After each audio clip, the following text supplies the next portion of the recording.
Il y a plusieurs choses, c'est une question intéressante, mais je distinguerai d'une part pour des patients que l'on dit psychotiques et des patients névrosés, parce que ça n'a pas le même sens. D'ailleurs, j'ai toujours dit, moi, que recommencer, c'était pas du tout un échec. Et c'était au contraire la possibilité de faire venir des choses inédites et que alors que, et je parle là pour les psychoses, souvent on dit mais comment ça fait déjà 10 fois qu'il revient. Mais il revient parce qu'il y a un transfert sans doute pas analysé, et d'ailleurs peut-être jamais analysé. Il revient parce qu'il y a quelque chose qui fait qu'en lui, il sait que quand il revient dans une structure, il sait qu'il va être entendu. Bon. Et donc le recommencer ne me gêne absolument pas. Par contre, en ville, quand il s'agit des patients névrosés, oui, c'est une question qui pose le problème justement de l'analyse du transfert. Est-ce que le précédent analyste, et puis la rupture qui s'est produite, est-ce qu'il y a eu une analyse du transfert avec cette personne? Généralement, ça n'a pas eu lieu. Ou alors peut-être ça a eu lieu, et alors le patient s'est détourné, parce qu'on allait dans une réalité trop forte, trop crue.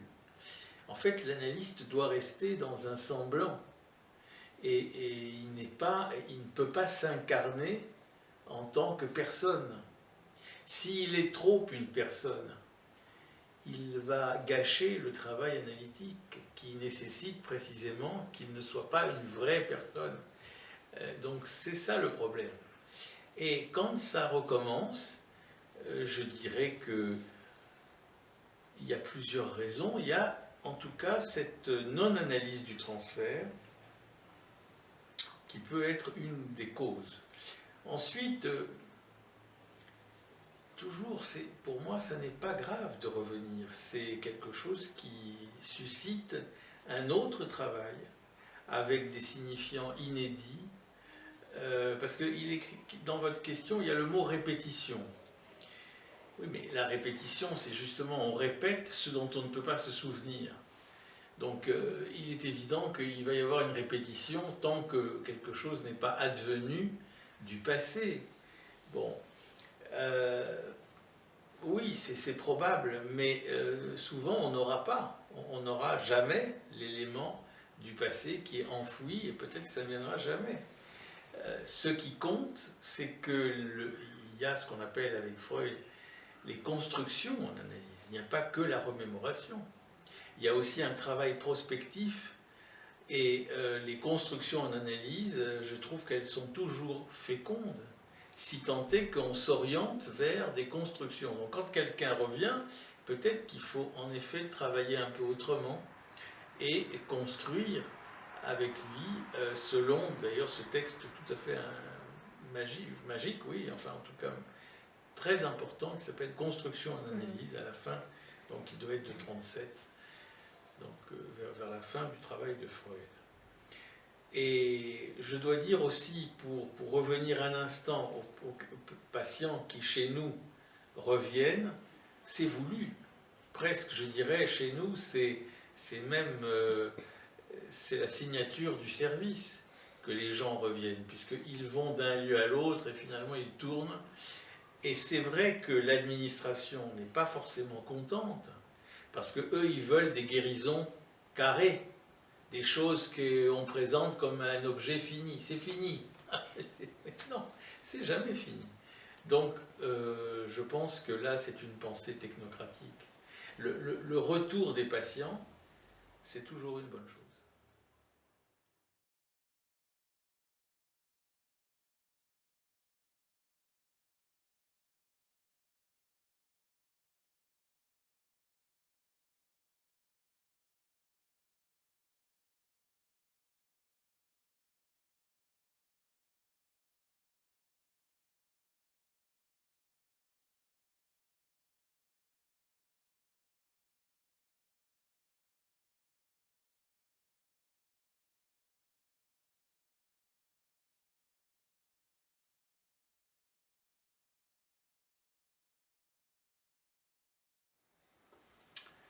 et c'est aussi une très bonne question.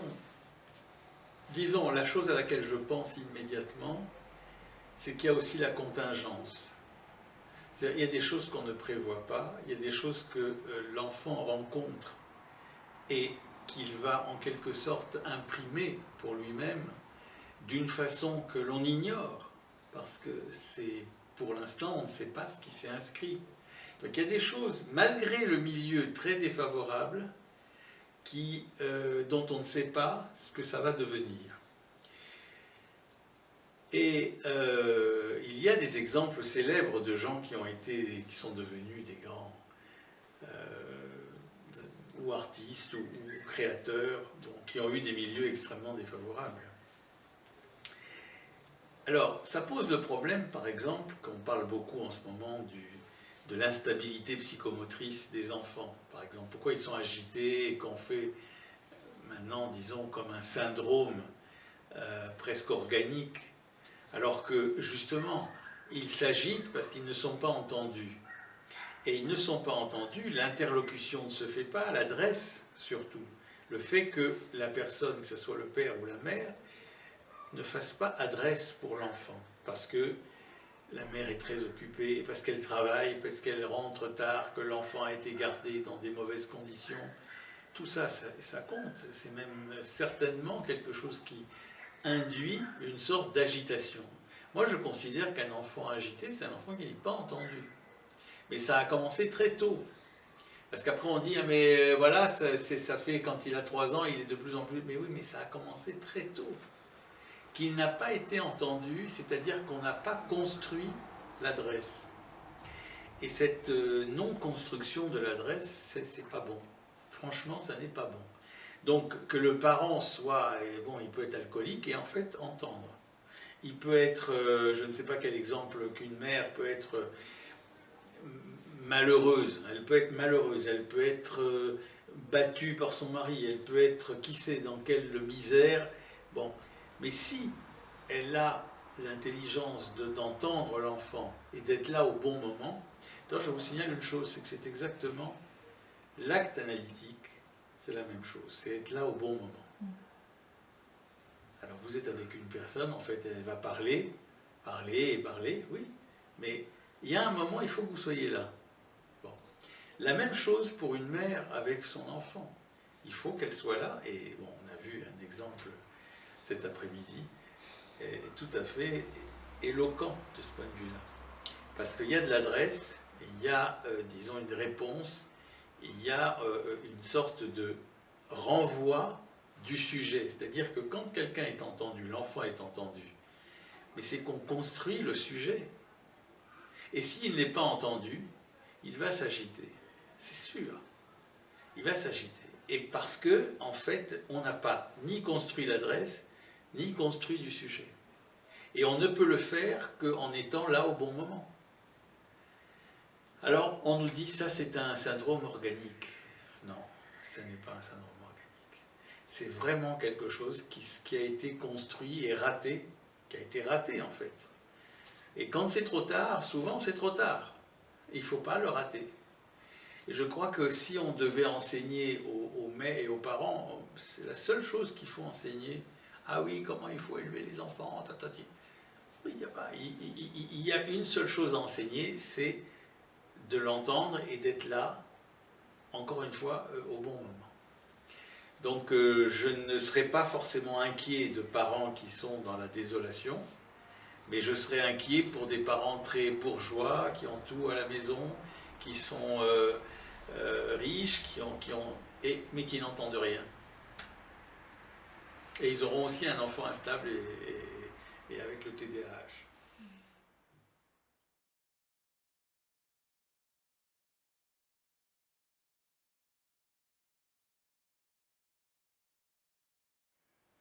Ça aussi, évidemment, c'est une question que j'ai beaucoup travaillé parce que il faut bien dire que dans le système qui est le nôtre, j'en profite pour le dire, que si il y a en effet une question qui se pose sur le transfert, c'est parce qu'il y a cette pluralité de lieux et d'équipes qui fait que le patient n'est jamais avec une seule équipe il est toujours confronté à d'autres lieux, d'autres équipes, d'autres perspectives. Et ce qui fait que, en fait, Freud le dit dans l'abrégé de psychanalyse, en fait, les patients psychotiques ressentent beaucoup plus que des patients névrosés. Par exemple, ils vous devinent, en allemand c'est erraten, ils vous devinent avant même que vous sachiez quoi que ce soit d'eux, ils savent déjà qui vous êtes. Bon, ça veut dire quoi? Ça veut dire qu'ils sont sensibles à l'ambiance, très sensibles à l'ambiance.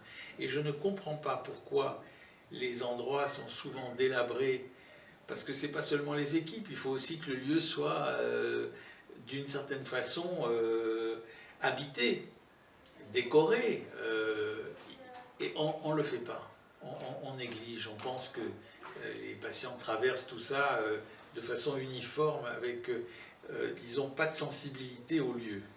Il y a non seulement une sensibilité aux gens, aux équipes, donc il y a, si vous voulez, bien sûr qu'il y a un transfert, je vais y venir, mais il y a une sensibilité aux personnes et une sensibilité aux lieux. Et qu'est-ce que ça fait, ça, que je dirai plus longuement demain? C'est qu'ils traduisent, c'est eux qui traduisent. Donc s'ils vont dans plusieurs lieux, ils parlent plusieurs langues. Ah oui, mais s'ils parlent plusieurs langues, ils vont mieux. Parce que la traduction, ça va les aider et ça va les stimuler justement à changer de lieu, de parole, de langage, tel que ce lieu-là et l'équipe avec suscitent. Ça n'est pas pareil d'aller au centre de crise, ça n'est pas pareil d'aller au CATTP où il y a le vitrail par exemple, il y a aussi plein d'autres choses, ça n'est pas pareil d'aller à l'unité clinique, à la maison thérapeutique. Tous ces lieux sont extrêmement différents et moi j'ai toujours dit aux équipes, mais faites votre différence. Surtout, faites votre différence, qu'on sente que ce n'est pas le même endroit qu'avant. Et c'est vrai que ça change, c'est vrai, si vous avez été, vous voyez que les lieux sont très différents les uns des autres, et donc ils suscitent de la traduction. Donc je dirais d'abord que le transfert, c'est de la traduction, dans la psychose. Le transfert, c'est de la traduction. Et c'est de la traduction par le patient. Ce n'est pas nous, les analystes, qui traduisons. C'est le patient qui est mis en situation de traduction. Et puis, bien sûr, dans cette pluralité, il faut bien qu'il y ait un. Parce que vous ne pouvez pas, pendant des années qu'on va les voir, 15 ans, 20 ans, il faut qu'il y ait un référent avec qui, bon, le patient va parler, va aller le voir toutes les semaines ou tous les mois, bon, mais il faut qu'il y ait un, c'est obligé. Et en général, c'est un binôme, c'est-à-dire il y a un médecin avec un infirmier, il y a une psychologue avec un infirmier ou pas. Bon, mais c'est absolument indispensable qu'il y ait de l'un. Il y a donc la pluralité traductrice, et il y a le un qui est autre chose, qui est plutôt du côté de la construction, qui est plutôt du côté d'un travail qui se fait quand même avec les patients psychotiques et qui voilà, va, et ça se fait, et va aboutir à des, même si c'est des micro-transformations avec la psychose, il ne faut pas être trop attendre des changements radicaux, mais il y a ce lien qui se construit d'année en année, parce qu'il y a aussi avec les patients psychotiques de l'inséparable. Vous ne pouvez pas, même le fait d'aller d'un endroit à l'autre, ça peut être, je ne dis pas dangereux, mais il faut le faire avec tact, parce qu'on ne peut pas déplacer tout le temps, ça mobilise beaucoup de force et certains patients ne le supportent pas. Et le fait qu'il y ait la permanence de 1 est absolument indispensable. Parce que, bon, là, il y a quelque chose d'inséparable, parce qu'on ne se sépare jamais des patients psychotiques qui vont rester avec vous toute la vie. Qu'est-ce qu'on dit, c'est fini. Alors là, c'est jamais fini. Et donc, cette adresse qui se poursuit, qui se continue, eh bien, c'est ça le travail.